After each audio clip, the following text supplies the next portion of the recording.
Ilana Buhl moved to Denmark for love. As the Luca charm, she built a following online sharing her life here, and then decided to put it on pause. She is our guest today as we go beyond the highlight reel to discuss identity, community, parenting, and what it means to start again in a country that's famously hard to break into. Hey everybody, you're listening to What Are You Doing in Denmark, the podcast that helps you make Denmark make sense. My name is Derek Hartman. And I'm Brooke Black. And Ilana, thank you so much for joining us today. So happy to have you. I'm so excited to be here. You know, we have known each other for a while, and I feel like I don't actually know. I've known bits and pieces, but I would love to hear the origin story about how you ended up living in Denmark. For sure. So the first time I came to Copenhagen, I was studying abroad in college. I came and did a summer program and fell in love with the city. It was summer, you have the long summer days. It was just like a dream, But how did you end up in Copenhagen? I feel like a lot of Americans choose other places. Actually, it was very random. For some reason, Copenhagen was a very popular program at my university. So I did know people who had been. What university was it? Vanderbilt in Nashville. But because I was doing a summer program, there were kind of limited options where I could go and get credit towards my major. And Copenhagen ended up being like the only one that worked scheduling wise and credits wise. So I was like, all right, going to Denmark. And for sure, I knew nothing about it. I was like, bikes. I was definitely one of those Americans that didn't know if it was Dutch or Danish at first. Like if I thought about it, I could match them up, but on a whim, not sure. Anyway, so I came. It absolutely just exceeded expectations. I loved it so much, had the best time, and thought like I would love to live here. I went back to the U.S. for a few more years, and then a couple years later, I came back to Copenhagen on a backpacking trip with one of my friends. We were going around Europe, and I was like, "Oh, we have to go to Copenhagen. It's the best." And we came here, and then I was just like going on the dating apps, just for fun, as you do when you're single and traveling. And I matched with this guy on Bumble, who we ended up meeting for dinner and hanging out the next day, which was my birthday. We spent my birthday together. And and it was like really amazing. And then I left and we were like, okay, bye. It was nice to meet you. See you never. No, exactly. Or forever. Never or forever. I think that I texted one of my friends and I was like, I would totally marry him, but too bad he's Danish. No, literally, I literally did. But I was like, too bad he's Danish. Like, there's no way. But we kept talking after I left and decided to try long distance. And so we did long distance for 2 years. And between Dallas, where I was living then, and he was in Copenhagen. And then we decided that we would get married and apply for family reunification. So that's what we did. And where did you get married? In Copenhagen. The Vegas of Europe, I'm told. Very easy to get married in Denmark. Yeah. Very easy to get divorced in Denmark. I was actually so surprised because I hadn't thought that we could just do that. I thought you would have to be a resident first before you could get married. But it turns out you don't. Business. You can just come. And a lot of people do. My friends from Germany were like, the paperwork is taking way too long, so we're just going to Copenhagen to go do it. I know so many of those people. Amazing. Yeah. I didn't know if people come as both tourists to do it because my husband's Danish. I was the tourist, but I didn't think you could just, come and do it. You can. Got married in Copenhagen. I got married in City Hall. Which is in City Hall. Also did. The most beautiful building. Yeah. Well, it was a City Hall wedding, but it was an open air wedding. So it was actually at Ophelia Place. Lovely. Yeah, but it was officiated by City Hall. And it was actually beautiful. It was really nice. It was a beautiful day. And I actually thought the little ceremony that they do, I actually thought it was really lovely. It really is. For being what do you call it? Just a secular official. Yeah, it's a really beautiful poem, and they actually say some heartfelt words for not really knowing you. Yeah, exactly. And I wouldn't, not to make a broad stereotype, but Danes aren't necessarily super warm fuzzy with strangers they just met, but everybody can relate to a wedding. Maybe that's why. It's just I think the people who do them, I think that they love their job. Yeah. We need to unpack, we need to do an episode on Denmark being the Vegas of Europe because I want to know why it is and why there's so many restrictions on other things, but marriage and divorce is totally fine because and it's great, gay marriage, it's just super inclusive. And so anyway, you guys got married in a lovely open air Ophelia Place wedding. Yes, indeed. And then you had to apply for family reunification. And so I know you, I've kind of seen you advise people online about that process. I didn't have to go through it, but I would love to hear how that went for you. Yeah. So there are a lot of requirements if you are doing it via Denmark as opposed to like the EU route. And I felt like we were just lucky that we met all of the requirements because there are requirements for education, work experience, language skills. You have to live in like a dwelling that meets certain requirements. You have to put down a massive deposit, which I think at the time was 100,000 kroner. It's like 11,000 euro or something like that, It's so much. Maybe more. And you can do like a bank guarantee if you don't have like the cash, but it's still... You need a loan to even like literally be considered to move. Literally. Like, you can't, it's not guaranteed you'll Also, pass all these other things. Exactly. At a time in your life where you're also, it's pretty expensive when you're just to move. And you're like a young person. That's like, wow. I was 25, he was 27. And so it's a lot. Luckily, we were able to do it. But it's a lengthy application. People often ask if we had a lawyer help us through it, and we didn't, but before we applied, we actually did consult with a lawyer. We had like one session where we had an hour with a lawyer and just like asked all of our questions just to kind of like confirm that we were eligible like we thought we were and see if there was anything we should be aware of. And that was actually very helpful and gave us a lot of like confidence going into the process. But as far as like the application and everything after that, we did on our own. But I think that was money well spent for anyone who's wondering if you should get a lawyer for this. Did it take a year? How long did the process take? Luckily, not that long because you can't work or volunteer while you wait. Like if you have to pass the language requirement, you have to take classes and like probably intensive courses. Or well, so that also costs money. Yes. So once you're approved, you can get free Danish classes. Right. But I didn't want to wait. So I applied in August of 2018 and it was approved in January of 2018. But I started language. Sorry, 2019. Sorry, January 2019. That's pretty short. It was shorter than expected. I think the estimated wait time then was like 9 or 11 months or something.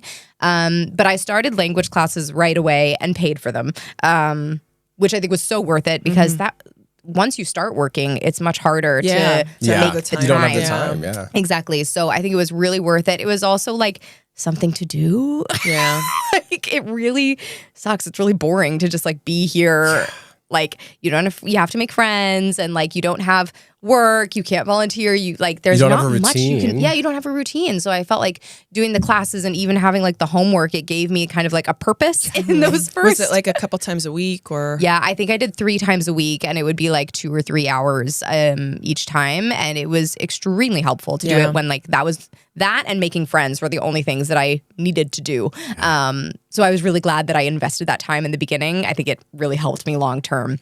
But there's no language requirement for the initial family reunification visa? Okay. English is the requirement. If you don't speak Danish, you have to prove that you speak English. Whoa. And so I had to submit my American university transcript to prove that I had like proficient English. So, but no. You're not like, how now, brown cow? Like they're asking you to like, speak some poems. Exactly. So, but the Danish requirement, I think, is 6 months after you're approved. You have to pass like the A1 test, or at least at the time, that's what it was. So I came also on a family reunification visa, but I didn't have to do those things because you don't have to do any of that. But the difference is because you came to reunite with a Danish citizen. Yeah. It's harder for Danes. Isn't that crazy? Why? It's so counterintuitive. It is. And Don't they want people to come back to Denmark? Apparently not. They're like, take your foreign spouses elsewhere, please. Yeah. I think that's the thing that I sometimes can't square with this is because one thing I love about Denmark, I guess I should say, to frame it in a more positive way, is like it is so fair, and this is a society that really wants to make things fair and equal and sensible. And once this you're is something that great. I don't find it sensible because I reunited with an American. My partner was here for a work visa. Yeah. I did the family reunification visa. I think I had to show a few things, probably like my English proficiency. I remember sending my transcripts, maybe a bank statement or something, but that was about it. Yeah. Like it was I didn't put any deposit down. No deposit. deposit? No deposit at all. No. I'm crying. No deposit. So, and I think it's the same. If you were to reunite with, say, an Italian citizen, you wouldn't have to do that. No, it's so much easier. And so I didn't know then that like the EU route was an option where if you go with your Dane to another country, it's completely you different guys could have rules. moved to like Malmo or and a lot of people do that. Yeah. And I had no idea that was an option then. So if you're considering this path, you should look into that. Look into going somewhere else first. Yeah. And I think the other thing that strikes me sometimes is, Denmark is such a trust, and, we hear that all the time. Why the reason that Ilana has her baby sleeping outside is because we trust that nobody's going to Nobody's kidnap going to steal her. Trust is so big here, and that's great, but it's just sometimes but you don't trust your citizens to marry the person of their choice. And we are very private, and we live and let live, and we are progressive even about marriage, unless it's somebody marrying into Denmark. And so you are a permanent resident now? Yes. Meaning you can vote in municipal elections, but not parliament? Yes. And are you going to apply for your Danish citizenship? I have applied. You have applied. Citizenship. Yeah. And you're voting in November this year. I could, yes, in the municipal elections, I could vote. But I applied for citizenship in April, but it is approximately a 24-month waiting period. So maybe I'll know in 2027. And then what do you need to do for that? Quite a few requirements. I was able to apply in less time because I've been married to a Dane, but generally the requirement is you have to have lived here for 9 years. Oh, right. Okay. You can take off a year for every year you're married to a Dane up to 3 years. Excuse me, what? I know. So I was able to apply after 6. Anyway. What? I didn't know that. Wait, so I could maybe apply. You have to have permanent residence for 2 years. Oh, I don't have that. Well, I have my Italian citizenship. Well, then don't even bother. But what if Italy secedes? Yeah, very good point. Language requirement is PD3, which is B2 level. Danish, you have to pass the citizenship test, which is the one Conrad just did. The citizenship test. Did you pass? He by one. By 1 point. Oh, I was so devastated for him. Meanwhile, I took the DR quiz one, and I'm like, oh, I got to up my game. I was proud to know some of the handball answers and things, but I was like, I do not know a lot of the government, the political stuff. That's why Conrad's not here. He needed to take a mental health day and recover. My God. I understand. Okay.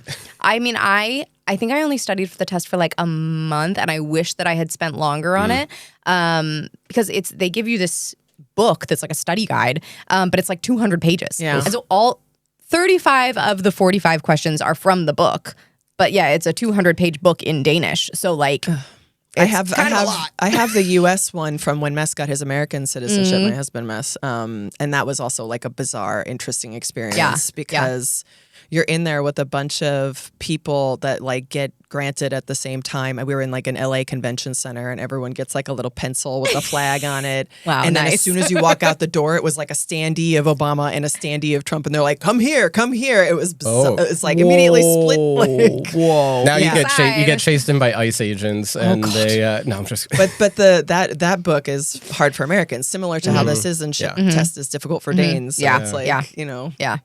I feel like no joke. The one that they put online of the day air do you think that's an easier one? I always do okay on it. Yeah. So I mean that is the but test. I'm a trivia nerd.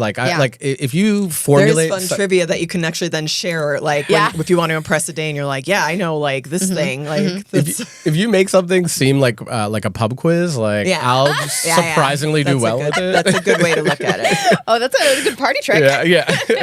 But I think it's deceiving because I know so many people that struggled with it or really had to study. Yeah. When I was posting about it on TikTok, the responses were all "Wow, even Danes can't pass that test. Well done." Or they were "Any Dane that can't pass that test is embarrassing." Oh. There's always a divide. A very emotional response.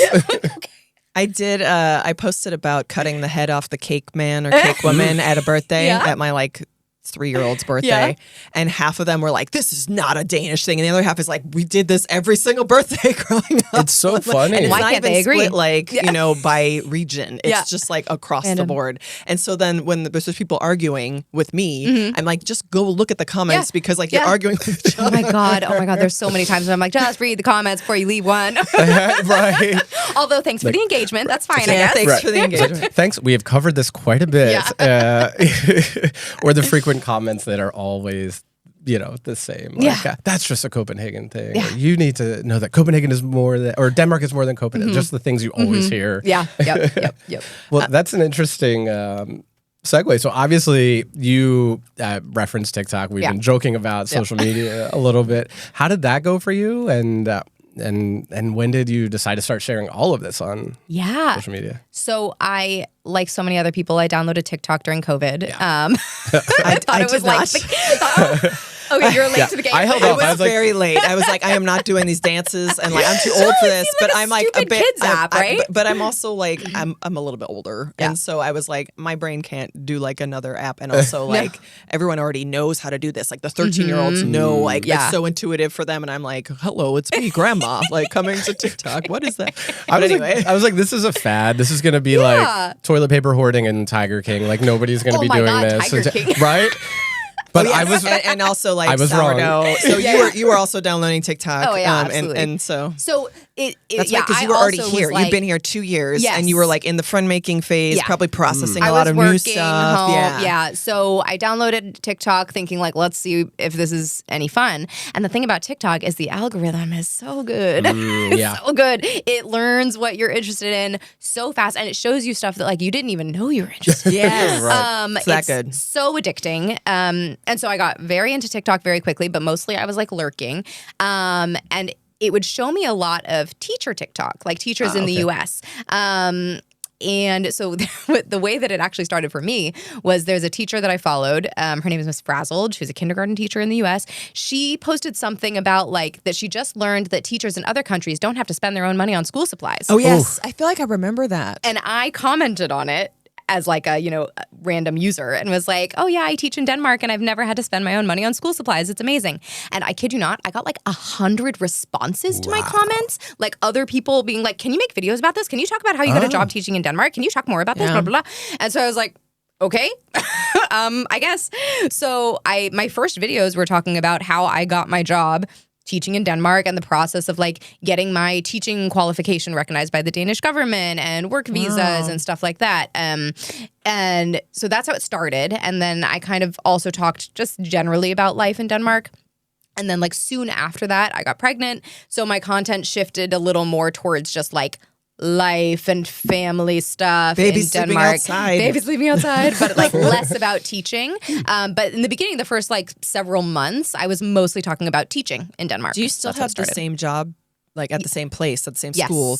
Yes. So you've been there for what, 5? I can't do math. Yeah, since 2019. Okay. So minus my maternity leaves, it's been 6 years. It's really nice that you found a job that's like that you like that so because that was such a grounding thing for me. Like if I didn't have that, I gave up so much other like my independence and like especially coming into a relationship where it's the other person's turf. Yes, and that was so essential for me because I'm like, well, I guess like we're in the beginning. I was like, I guess we're moving here for the family, you know, like, and I kind of felt like I was sacrificing because I gave up a job I really loved. And all these things. So finding a job, I think, I know it's really hard to do, but like it was such a saving grace. So many people have to completely pivot their career paths when they move abroad. Like there are just not that many options that you would have if you were in your home country. That's true no matter where you come from. And so I felt extremely lucky that I'm able to do basically the same job in English too. Yes. As I was doing in the US. Yes. So it's just in an international school, but it's very similar to what I was doing, but I would say better thanks to having a strong teachers union in Denmark, which we did not have in Texas. So it was, I agree, like very important for like my identity and being able to like feel like I was establishing myself here and not just like reliant on my husband for like my life. Your social life and all that. Yeah. And you talked about earlier about like having to make friends while you were taking classes and things. I mean, what were some of the hardest, was that one of the hardest things adjusting to Danish life? Or was it, like what was some of the things that stood out to you in the beginning or even now that are like? I was okay making friends, but they were all international friends. Like I thought it was pretty easy to meet other international people who are also new to Copenhagen, also want to make friends. And at first, you know, you meet a lot of people and then you figure out, okay, who am I actually going to stay friends with? So I think it's a process to find like your real friends here. But I didn't think it was hard to meet people and just kind of like have a social life. Maybe I was just lucky in that regard. I do think the juxtaposition of, so I lived in Jylland for the first 3 years of living here before moving to Copenhagen 2 years ago. And whenever you heard an English speaker, like they would be like, we'd be at like Tivoli Friheden and they would be like, oh my God, another English speaker. And then I'd be like, great, let's be friends. Like, and let's get each other's info. And then they'd ghost like every time. There was like, here, I find a lot more of like I mean it. I want like, let's hang out. And like, there's always more of an opportunity. But like there, it was like, maybe less chances and like, and I wasn't living in Aarhus or in like a city. I was living in the countryside and my neighbors and everything were lovely, but mostly Danish. And so like, it's a little more I got isolated, really, I'm sure. It was really like a bummer in the beginning years. Like other native English speakers would just like be nearby, but not available to like, okay, I can't like fit this in. I think Copenhagen is definitely a much easier place to be. So we're very lucky here to have such a big you're right, international. it is like international. Yeah. The Danes have their friends for the most part. I met an Irish woman at the Weezer concert the other night. And she's lived here for like 9 years. And she said that it is like, it's still like international friends that she is. You know, I always like kind of interview people at different stages of, you know, assimilation. And I'm wondering like, is it, you know, what does that look like? And I think it is just, if you're, and I know it's possible to be friends with Danes, but it's a bit of luck, a bit of proximity, a bit of like, you know, do your kids go to the same, you know? Most people I know who like actually have Danish friends, I have met them through work, I feel, or through their kids. Yes. And like my work is very international. I don't have a lot of Danish colleagues. Right. Oh, right. That's true because you're at an international school. And I mean, the ones I do have are lovely, but we also speak English. So even with the Danes. Yeah. But I think persistence is part of it too. Yeah, totally. Because I think, you know, whether it's just the different approaches that, say, Danes or Americans take to making friends, but really just in general, I think every culture, not something you always realize before you move abroad, but every culture sort of has a different outlook on friendship. So some are, you know, may never invite you over, but that doesn't mean that they're not interested in being friends. Right, yeah. They just would want to meet for a coffee or a beer or something. I hear Danes and other Europeans sometimes saying that they feel like Americans are like not genuine in their kindness. Like because they'll say like, oh yeah, let's hang out sometime, but like they don't mean it. Or they give compliments all the time, but they don't mean it. And I actually don't think that's true. I agree. No, I don't think that's true. It's such I a think misconception. It is genuine. Yeah. I think like when you give someone a compliment, it's not like, why would you not mean it? I think we're all, and I think it's because like we're always told like, oh, okay, if you don't have something nice to say, don't say anything. Right. So we do sugarcoat things. Yeah. But then we also are told like, like say, you know, we are told like say something nice or like give a compliment to this. Or like, I think Brits are actually more of like a sugarcoat and like it's like flowery language. I'm just like, just tell it to me straight. Like you don't like it. You don't need to spend 20 minutes being like, well, it's not quite the thing I was thinking. But like it's like, oh my God, can we just get to the point? But I love British people. I have many British friends, but like I think in terms of like sincerity and like and to saying what you mean, I just want people to say what they mean. And I do think actually Danes are very good at that, and Dutch people. But you know, and while I appreciate it, it's still slightly different because I sometimes can't tell if like they're on, like we talked about this on a previous podcast where it's like, are you in on the joke or are you the joke? Like it's like this nuance where I'm like, I think we have this level of relationship, but I'm actually not sure. Because, you know, there is like sometimes this directness that sounds really harsh, maybe because there's just a different way of wording it where I would be like taking it a different way. And I'm not a sensitive person, but like I think Danish and British humor is very similar. It's like kind of sarcastic and I should get that. But sometimes I get thrown off where I'm like, I don't actually get it. And sometimes you get tricked as well because, of course, you know, being native English speakers and because Danes are usually so good at Danish, you sometimes forget that like they are speaking in their second language or maybe third, fourth, fifth language. So we have to sort of like remember like, okay, maybe they didn't mean it the way that we're taking it because it took me 10 years to realize my mother-in-law was not being rude when she was like saying it's okay. Like in Jutland, if you say fine. something, it's fine. okay. It means it's good. Yeah, exactly. You know? Yes. And so we'd go like to a diner in the U.S. and they'd be like, "How was the food?" She's like, "It's okay." And they're like, "Oh my God, what's wrong with it?" You know? And so like she would say things like, "I don't know," and like or like in this kind of way that felt very flippant, but was just the direct translation of like "devik." Like it's like the same inflection, but. Only moving to Denmark did I realize that like, oh, this is just her speaking a second language, you know? It's not nuanced, you know? And that sometimes takes a long time to figure out. Long time, yeah. Which we, as people who are learning Danish, can now be more sympathetic to. Like, I am not myself when I'm speaking Danish, even though I feel like I'm pretty good at it. But like, I don't have my personality. I can't express myself, obviously, like I can in English. And I'm 7 years in. And by the way, my English is getting worse. I told my kids to wash their fingers the other day. Oh yeah, that's like not wash your fingers. Oh, wash your fingers. Great. Yeah. But so I mean, I guess so. You kind of went on this TikTok journey, and you were posting about stuff, and probably nice to like have that community to share with. Totally. You know, Yeah. was there like a peak and then like you know, now there's I mean how I guess that was 2020 that you started. So it's been almost 5 years. Yeah. So I have really enjoyed it for so long, and I've made real friends through social media. I've made so many connections, had so many cool opportunities, and I was actually really excited to go on my maternity leave, and I thought, oh, I'm gonna like do so much social media when I'm on maternity leave, because I remember with my son, my first maternity leave, I had so much time, but I wasn't monetizing it then. Purposely because I didn't want to mess up my Basisdagpenge, which is the stipend you get when you're on maternity leave. So I was like, I'm just going to do the safe thing and get the money I'm entitled to and not like try to do it from social media. But I thought this time I now do have like a business of social media. So it was like, cool, it'll be nice to like invest some more time in it.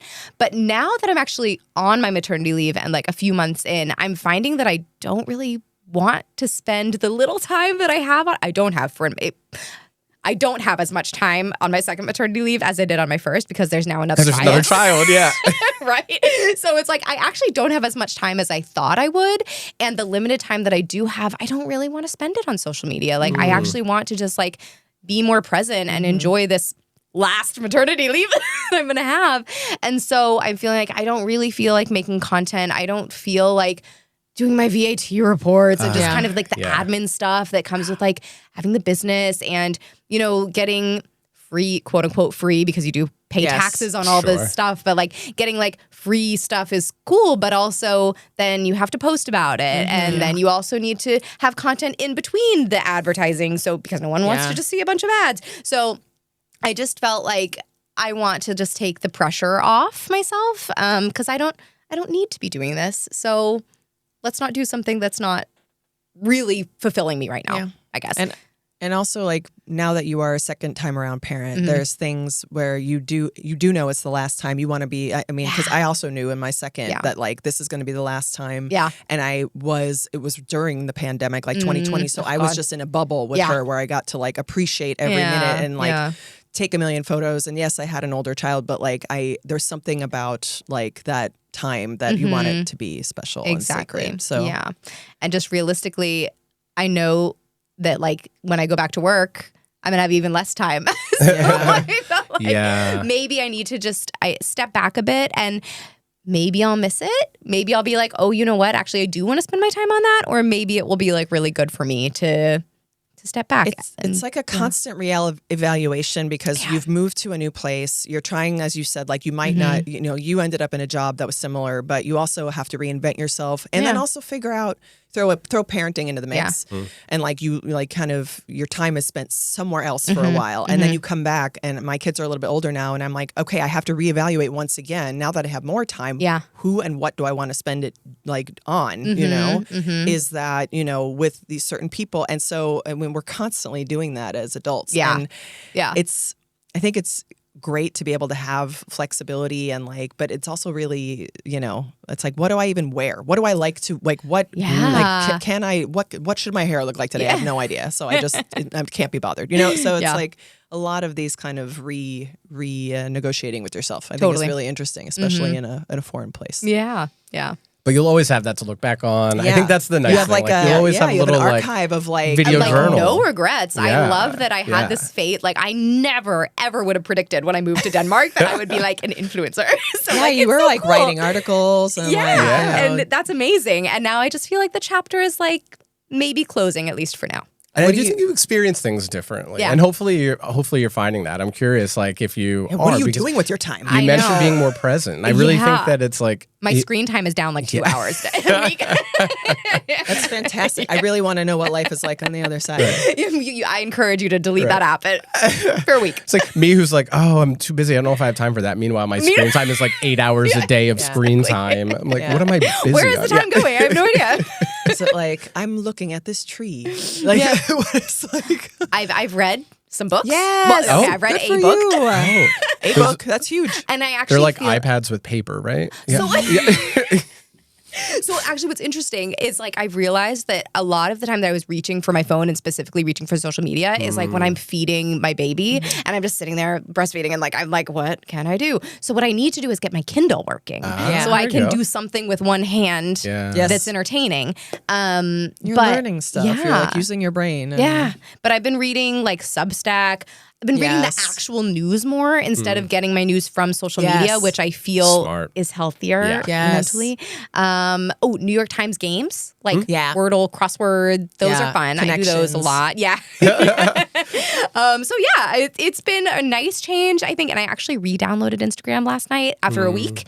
And I scrolled for like a minute and I was like, I don't like it. Yeah, you're like, still not for me. I don't like it. And I deleted it again. So we'll see how long it lasts. But I'm really happy that in the end, TikTok never took for me. Like I might post something occasionally, but then I close it and forget about it for like 2-3 weeks or longer. That's good. And so I feel like if anything, like because it can like swallow up all of your time. And you know, so I'm glad you're kind of spending it doing it differently. Now, would you have any advice, especially as, you know, sort of thinking about everything that you've captured along the way, any advice that you would give to somebody who is moving here, whether it's for love or just in general, people that may be listening? I mean, I think that you really just have to like put yourself out there when you move, not just to make friends, but like to learn about the country. Because there are a lot of things you might not realize are different because they are in some ways quite similar. Where, you know, just Western cultures, Western countries, there are some things that might seem obvious until you actually are in that situation. Like a classic one that I think of is when you go to a party and you're supposed to go around and say hi to every single person at the party. I didn't know that. I still don't do that. Yeah. So are you really supposed to do that? Yeah. At like what? Like a Barnadub? Depends how many people are there, I would say. Yeah. I mean, if it's like 60 people, you probably don't have to do it. But if there are like 10 to 20, you should go around and shake hands with everybody. Isn't it weird? Look for it, and then you'll realize that other people are doing that. I don't think I've ever seen that. Okay, well, maybe you're lucky. Because when I've posted about this on social media, Danes are like, I always come first to the party so I don't have to go around and say hi to everybody. Like, I hate that. You'll notice it, because I think I may have seen that in your feed, or like you came up my feed with that video, and I was like, oh, people do now you know. that. The first time it happened, I was like at a party with my husband, and we were just like standing there, and someone came up and, you know, said, hi, I'm Buddha, shook my hand, and then walked away. And I was like, what just happened? We're not gonna have a conversation. But anyway, I would say putting yourself out there to just like meet people and like try and just make those connections, because you'll find your real friends, you'll find your real, you know, people, and you'll also learn a lot more about where you are now and who you're surrounding yourself with, and not just be in your bubble. I think that's really important. And also try the EU route if you have a Danish partner. Very fair. Has there been any experience of a culture clash moment where you felt like you were misunderstood? I was thinking about this. What comes to mind is talking about American politics. So you've been there too. I think that Danes are really great about following the news, and they know what's going on in the US, which I think is great. But like for me right now, and not only right now, but for the last like anytime you know who has been president, it's felt like I'm watching the literal collapse and like disintegration of our country. I'm devastated. I'm terrified. Like it's very like real, and even though I'm not there, it feels very close to home. And I think like Danes will sometimes kind of like be flippant about it. Yes, that's exactly it. Yeah, they'll say like, oh, so that thing that Trump did, and I'm like, I'm really not laughing. Someone had said the day of the election, the morning of, there was like, oh, really exciting day. I'm like, exciting is not the word I would use. But, and also, some of them were like, this might sound, like maybe I'm wrong, but like he's not really going to do all those things that he said. Because like they can't imagine a world, like lucky for them, that like this would actually happen. Totally. But like, it's... And also, like, someone like put a meeting in the calendar with me like 5 minutes after it was called. And I'm like, I don't want to talk to anybody, but I feel like I have to take this meeting. And like, maybe they just didn't know. And but like there's a sensitivity where if you are an online personality and people, there are trolls out there, they'll be like, go home American or whatever, which I love. I'm sure we all love. But it's like, we all feel very sensitive about like whatever, I mean.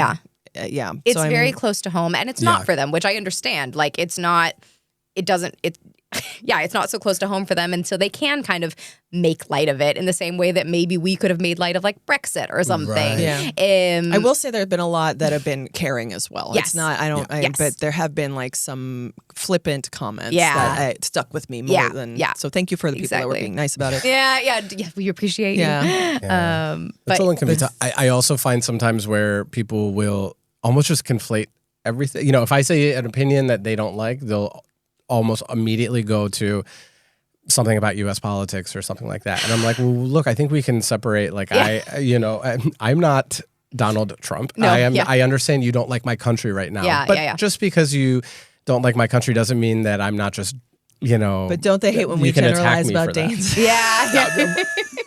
Which would think that maybe they'd be a little sensitive. And I sometimes think too, like, I understand you're upset at my country right now or something happening with my country now. I guarantee I'm more upset than you. And it affects me personally more than you. And I still have family there. So the flippancy or the like trust me, nobody's more upset than me about this. I guess on a more positive note, is there a moment where you had like an integration moment where you're like, okay, I'm living here, like I'm feeling like I belong here?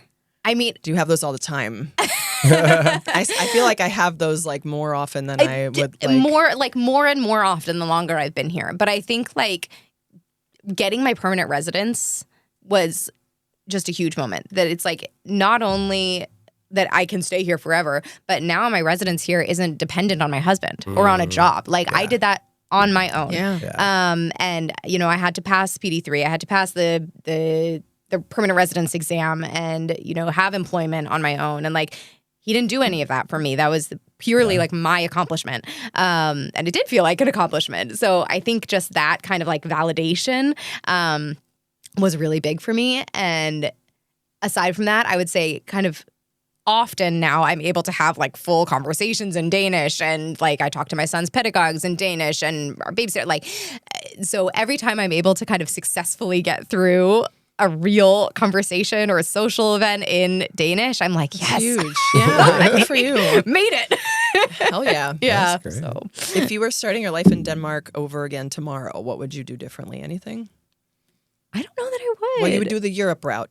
Maybe that. But then I would have lost time in Copenhagen. And like, I am really grateful that we were able to make the Danish path work for us. Because I love Copenhagen. I'm happy we're able to be here. But I don't know. I feel like I've been super lucky, first of all. Like, I know that some people have a very hard time integrating here. And I feel like my path has been very nice since I've been here. So personally, I don't know that I would change anything, which I feel very lucky that I can say. That's I love that. And it's so nice that, you have paid it forward by sharing so much on social media, even if you're taking a break from it, a well-earned break from it. Thank Absolutely. you.